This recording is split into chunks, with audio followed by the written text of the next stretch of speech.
I made the last of my last loaf of seedy bread into crackers. So it's time for me to make a new loaf of bread because I had a really good idea.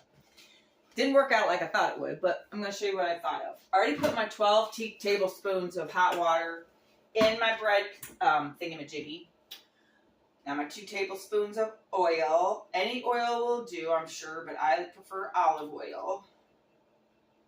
Because olive oil, I don't know, it's expensive, but to me it's worth it. I really feel like I'm doing something good for myself by using olive oil. And I use coconut oil too. I use coconut oil for other things that I make. And also, coconut oil is really good for your skin and your hair. And I'm talking like, not like go to the hair aisle. I'm talking like get the coconut oil for food.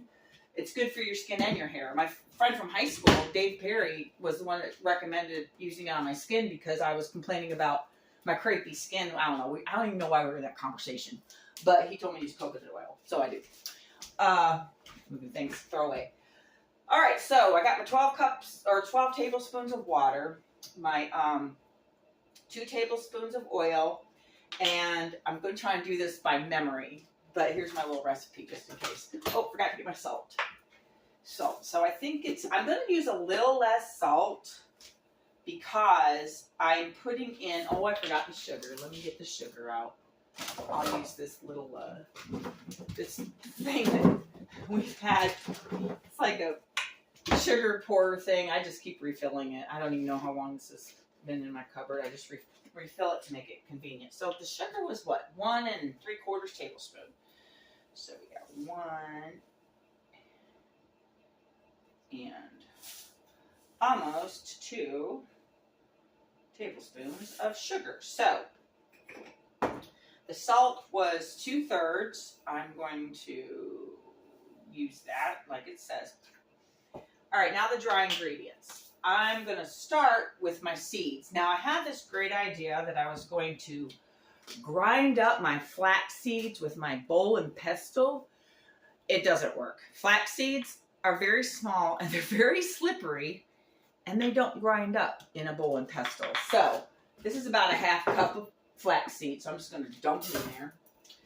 And my chia seeds. Ooh, I'm almost out of chia seeds. I need to get some more.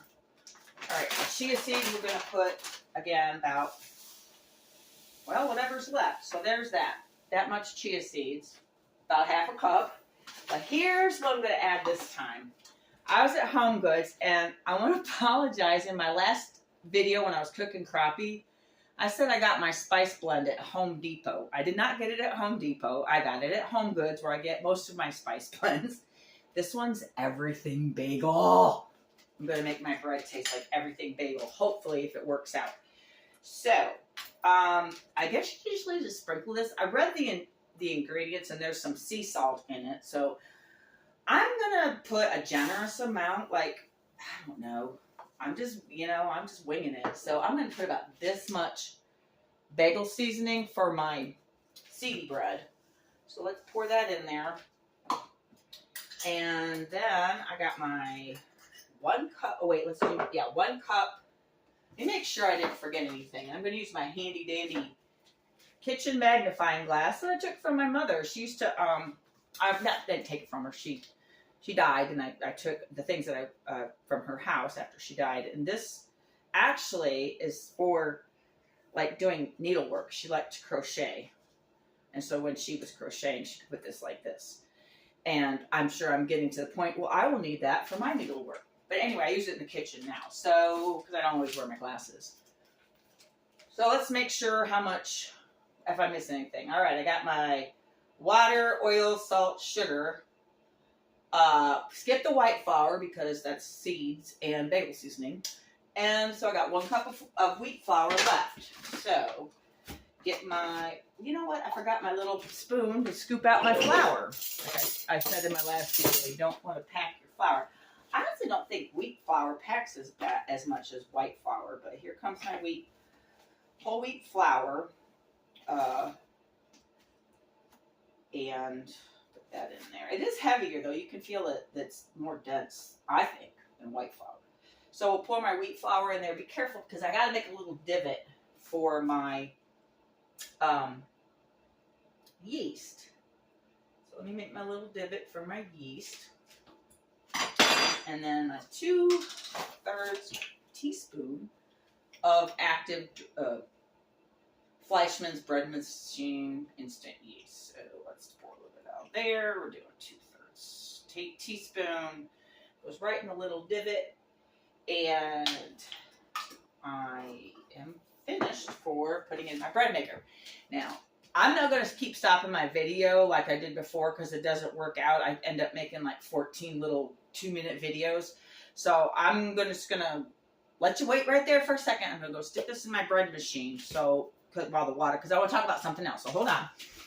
Stick this in my bread machine. It's going in there, and you stick it in there, and you turn it the right way. There, and turn it on to program 5, which is wheat bread.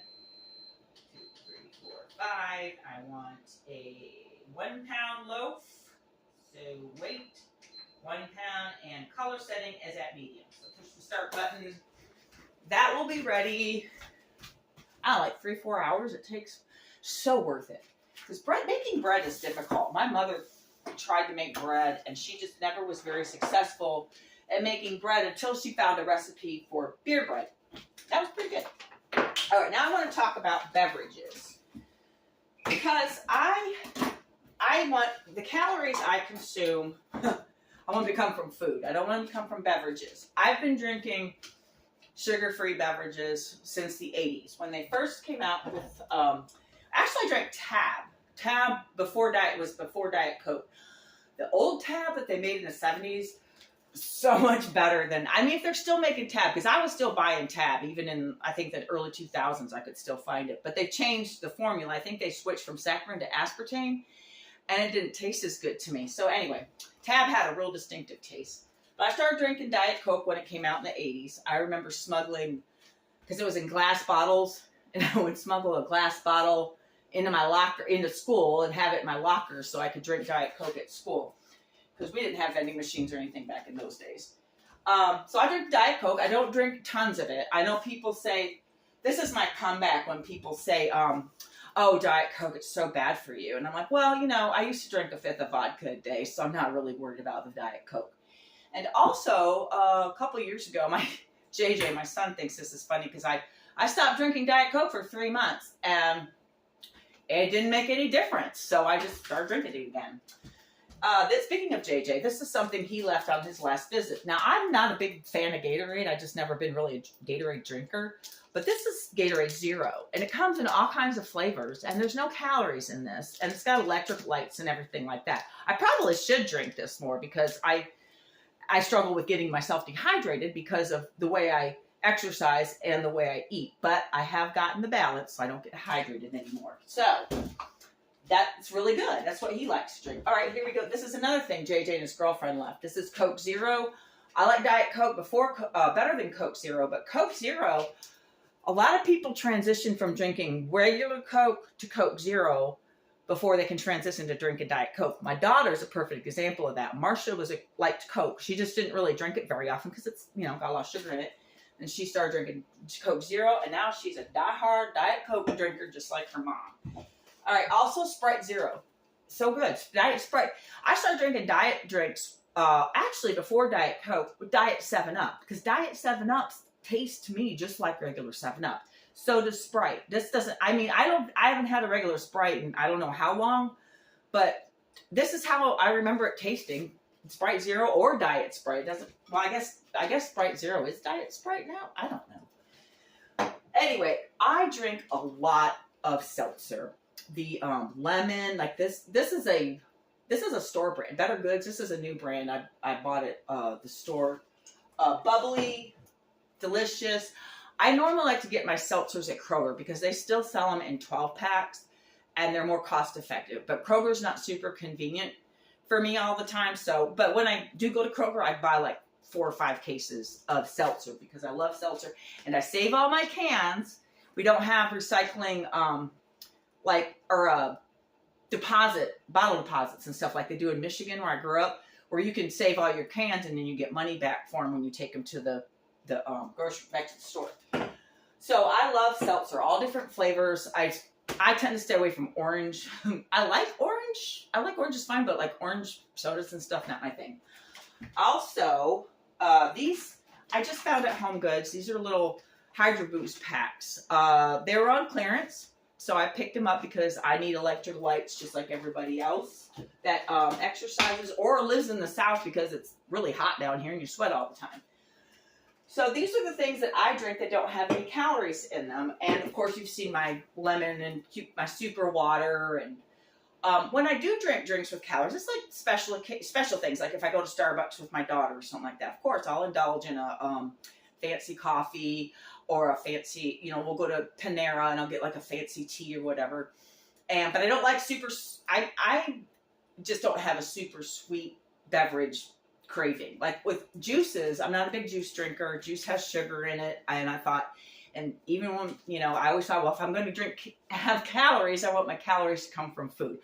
Making my calories count has always been a thing with me. So you got to think through what you're eating. And it's like, I do anyway. I don't care. You don't have to do whatever you want. But what works for me is I think through my food choices. If it's something that that's not really in my repertoire or my menu or whatever, I think it through and say, wow, how would I feel after I eat or drink all this sugar or whatever it is that I don't normally consume very much of. So those are some samples of very good sugar-free beverages. I honestly don't understand why people insist on drinking sugary beverages because there are so many things that don't have any calories in them that taste delicious. And I've been drinking, now just saying for myself, I've been drinking 0-calorie drinks for 40 years consistently, like hardly ever drinking anything but 0-calorie drinks.